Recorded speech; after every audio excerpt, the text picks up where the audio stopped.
A Complete Unknown was directed by James Mangold, and this is one of the movies that I hadn't had a chance to talk about so far and I wanted to catch up with. This stars Timothée Chalamet as a young Bob Dylan who, before he became the singer that the entire world knows him as now, he had to have his start, and this movie chronicles that start, which is in the middle of the 1960s when things were incredibly tense across the board when it came to the country, and is at this point of time his music came alive. And he met a lot of meaningful people along the way who helped him on his journey and eventually influenced the music that he was playing. Sometimes I make jokes about this, but I often consider myself to be one of the older people in my generation. And what I mean by that is my music tastes were informed by the 60s. There is so much music that I heard growing up thanks to family, or whenever they would play something on the radio, or whenever we had music playing in the house even. So much of the music that I grew up with came from the 60s and 70s. And as the years progressed, I would listen to more and more stuff that I hadn't heard.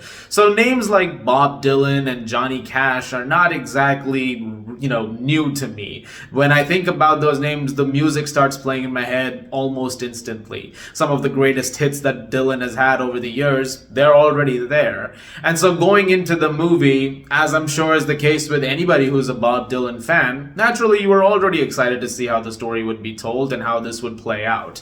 And having seen A Complete Unknown, for the most part I would say they did a pretty good job. I was very happy with the movie overall. While I don't think it's perfect by any means, I do think there are some things that could have expanded on a little bit. I did have a good time with it, mostly because of just that aspect, recapturing the music and the essence of Bob Dylan. He of course had a hand to play in how the story was told over here, with even an emphasis on fictionalizing a few things, which is an interesting play, but I think they still managed to make it work in a cinematic sense. But all the credit for Dylan in this movie, portrayed the way he is, has to go to Timothée Chalamet.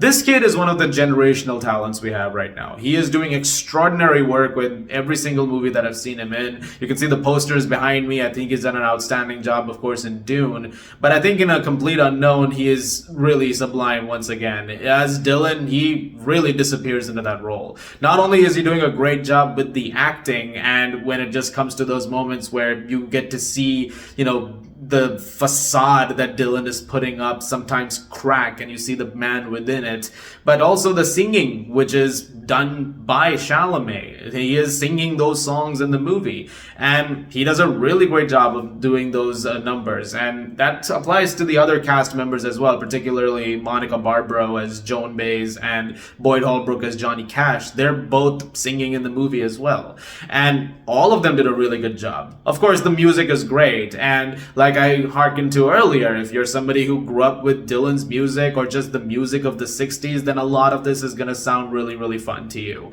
Especially when it comes to Johnny Cash. Like, whenever Cash is in the movie, which I wish there was more of him, you would hear some numbers and you go, yep, I know that song. That's really cool to hear. And so those moments were also really, really cool. And I really liked Holbrook in the movie. And again, just wish there was more of him. But someone who I was really surprised by in this movie was Monica Barbaro as Joan Baez. She gets a lot to work with, and she's someone who is very close to Dylan, and eventually the two of them have this very bizarre relationship that has between them, and it's the sporadic nature of it is captured quite nicely, and Chalamet and Barbaro work off of each other very, very well in those moments, which there are a chunk of. Other supporting cast members like Elle Fanning, who is Sylvie, Dylan's girlfriend, and she also has a sporadic relationship with him. She's really good over here as well. I really also liked Edward Norton as Pete Seeger. I thought he did a very good job, and he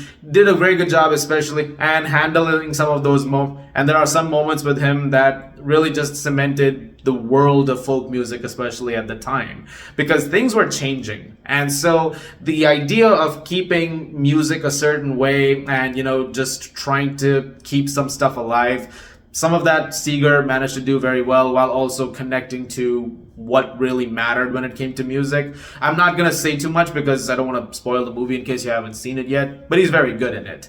Mangold is not a stranger when it comes to doing biopics. He also did Walk the Line, which was a Johnny Cash biopic, which had Joaquin Phoenix in it. That was really great. He did Ford v Ferrari a few years ago, which was really well done too. And so he has made stories which deal with real life figures. And so naturally, once again, he does a very good job directing it, and it looks great. And the sequences where those performances are happening live they're very well orchestrated, and it really is a credit to how the movie is able to pull those off and recreate those moments in time. Very, very good stuff over there. It really feels like, seeped within the 60s. Now, when it comes to that idea, there is a lot of socio-political strife in the 60s. Obviously, this was when the Cold War was also going on, and at that time, there was a lot of fear about what was going to happen. And so, a lot of the things that are being addressed politically as the movie is progressing, they tie into a lot of stuff that Dylan is singing, that everybody is singing. And I sometimes wish that there was a little bit more into that aspect of it, because it sporadically keeps coming in every now and then, this idea of, what's happening in the rest of the world and the different, things that are happening with characters that are influencing some of the decisions Dylan makes. But sometimes the decisions that he ends up making feel a little abrupt, because like the transition from wanting to be the musician that he is to what he wants to become is somewhat sudden. And while it's something that makes sense in the grand scheme of things historically, like what you want to do with sound, there is something about that I feel like could have had a little bit more basis when that big shift is happening in the movie. Also, when it comes to Dylan himself, the movie lives up to the title, which is being a complete unknown, in that you don't learn much about Dylan. He keeps you at arm's length throughout the movie. And I can understand why that might be frustrating, because even the characters in the movie are frustrated by it. It's like, you don't really talk about who you used to be. And like, we don't really know anything about you. Only from some moments here and there with the music, we're able to infer a few things.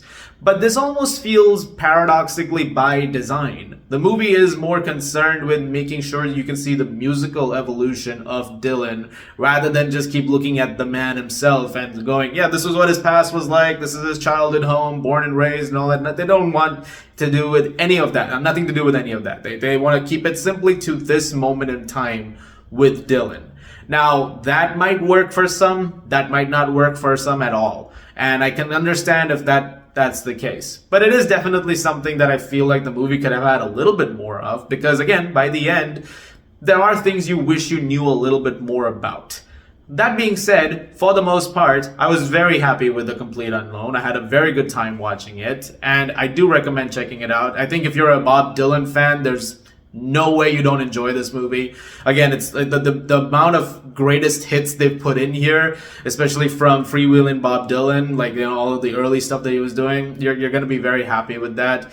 And eventually, the stuff like a Rolling Stone and stuff, and you hear that it's really, really fun to hear those performed. And Chalamet again does a really great job, and I think it's one of his best performances, and one of the best performances of like 2024 or 25. Again, time has become so weird for me at this point, but I do recommend still checking it out. And I'm gonna give A Complete Unknown an 8 out of 10. Still a very good movie. Not a perfect movie, but a very good time nonetheless. Guys, thank you very much for watching. Look forward to more videos very, very soon. As always, if you like this, please do subscribe, and I'll see you guys at the movies.